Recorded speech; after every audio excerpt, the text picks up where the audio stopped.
네, 봄이 되면 새롭게 시작하는 것들 중에 하나가 바로 프로야구죠. 네, 특히 올 시즌에는 고척돔과 대구구장 등 신축 야구구장에서도 이제 경기가 펼쳐지게 되는데요.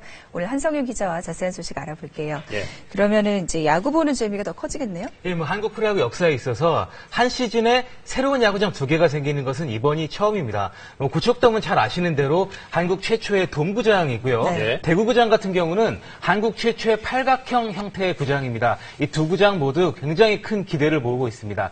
먼저 고척돔 같은 경우에는 비나 오나 눈이 오나 언제든지 야구를 할 수 있는 그야말로 사계절 야구가 가능한 구장이다. 이렇게 볼 수가 있습니다. 사실은 지난해 개장을 했고요. 아직 프로야구 경기는 하지 않았는데 많은 분들이 미국이나 일본에 비해서 조금 시설이 안 좋은 것 아니냐 이런 지적을 하기도 합니다만 한국 최초의 돔구장이라는 것에 큰 의미가 있다. 이렇게 볼 수가 있겠습니다. 이번 시범 경기를 통해서 다음 주 화요일부터 고척돔에서 한국 프로야구가 드디어 첫 선을 보이게 되는 그런 상황이고요.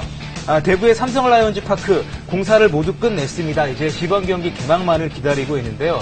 보시다시피 팔각형으로 이루어져 있습니다. 파울 라인이 거의 없기 때문에 관중석과의 거리가 가깝거든요. 실제로 삼성의 간판 스타 이승엽 선수가 1루수인데 이승엽 선수부터 관중석까지의 거리가 5m밖에 되지 않습니다. 예. 그야말로 선수들의 숨소리까지 느낄 수 있는 새로운 경험을 할 수 있는 그런 구장이다 이렇게 볼 수가 있겠습니다. 예.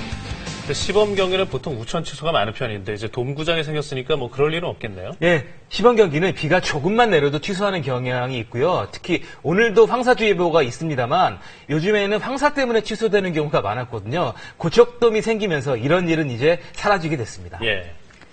그리고 이제 무료 입장이었죠. 시범 경기는 그동안. 근데 주말 경기가 유료화 됐다고 들은 것 같아요. 예, 주중 경기는 올 시즌에도 그대로 무료 입장이고요. 주말 경기가 10개 구단 모두 유료화가 됐습니다. 지난해까지는 LG나 넥센, 한화 같은 한 4개 구단 정도가 주말 경기 유료화를 했는데 이것이 성공적이었다고 판단을 하고요. 네. 올해부터는 10개 구단 모두가 주말 경기 유료화를 진행을 하게 됐습니다. 일단 입장권 가격이 좀 궁금하기도 한데 한화, 두산, LG는 평소 입장권 가격의 50%를 받게 됩니다. 그리고 기아나 롯데 같은 경우는 30%로 내부적으로 정한 상황이고요.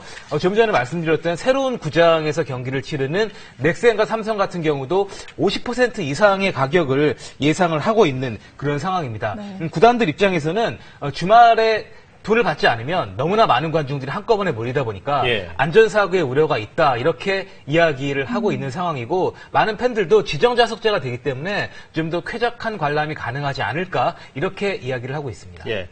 미국이나 일본도 시범 경기 때 입장료 받나요? 일단은 미국이나 일본은요. 주중 경기도 입장료를 받습니다. 예. 우리나라보다 야구 선진국이기도 하고 시범 경기의 중요성을 많이 강조해 오고 있는 나라가 미국과 일본이거든요. 우리도 미국의 길을, 일본의 길을 서서히 따라가고 있다 이렇게 볼 수가 있습니다. 조금 차이점은 뭐냐면 예. 미국과 일본은 경기하는 장소가 좀 틀립니다. 일본 같은 경우는 2월까지는 오키나와에 모여서 시범 경기를 치르고 본토로 넘어가는 개념이고 미국 같은 경우는 플로리다와 애리조나주로 나누어져서 시범 경기를 치르게 됩니다. 오늘 박병호 선수가 시범 경기에서 첫 번째 말로 홈런을 쳤는데 네. 바로 플로리다에서 열린 경기였거든요. 한 가지 미국과 일본과 우리나라 다른 점은 뭐냐면 박병호 선수도 마찬가지지만 미국, 일본은 대부분 주전들이 나와서 정말 열심히 합니다. 그런데 우리나라는 아무래도 미국, 일본에 비해서는 조금 주전들이 빠지는 경우가 많기 때문에 시범 경기 유료화에 맞게 이런 부분도 보완이 좀 돼야 될 것 같습니다. 예. 네.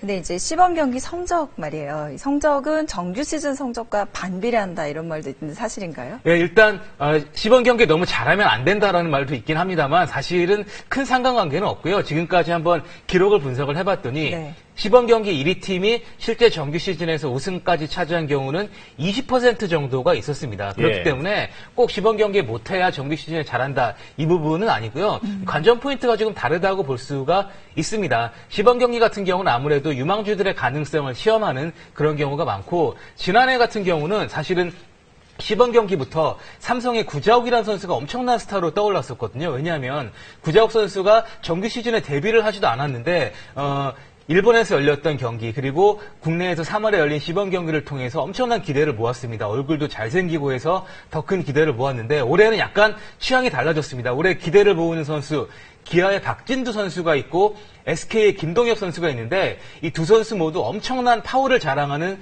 그런 선수들입니다. 홈런의 비거리도 김동엽 선수 같은 경우 150m를 날렸다 이런 얘기도 있을 정도로 엄청난 힘을 갖고 있는데 물론 외모는 조금 구자욱 선수와 이 두 선수가 조금 다르긴 합니다만 이 박진두나 김동엽 선수도 이 선수들 나름대로의 매력을 갖고 있기 때문에 이번 시범 경기에는 이 두 선수를 한번 지켜보는 것도 굉장히 좋을 것 같습니다. 박진두, 김동엽 선수들이 들으면 섭섭해하겠어요. 실제로 뭐 섭섭해한다기보다는 본인은 이제 파워로 승부하는 스타일이다 이렇게 생각할 것 같습니다. 네, 네. 알겠습니다. 그 시범 경기에 주목할 만한 팀 어디에 있을까요? 일단은 올 시즌을 앞두고 가장 전력 보강이 많이 된 팀이 한화와 롯데죠. 이 두 팀이 과연 5강에 들 수 있을 것인지 시범 경기의 성적이 아니라 내용을 보면 좀 더 짐작을 할 수 있을 것 같고요. 이 반대로 생각해 보면 넥센 같은 경우에는 전력 유출이 많았는데 네. 그래도 넥센은 잘할 거다라는 전망이 있거든요. 예. 넥센도 어떤 경기 내용을 보일지 굉장히 흥미롭습니다. 네, 한성윤 기자였습니다. 고맙습니다.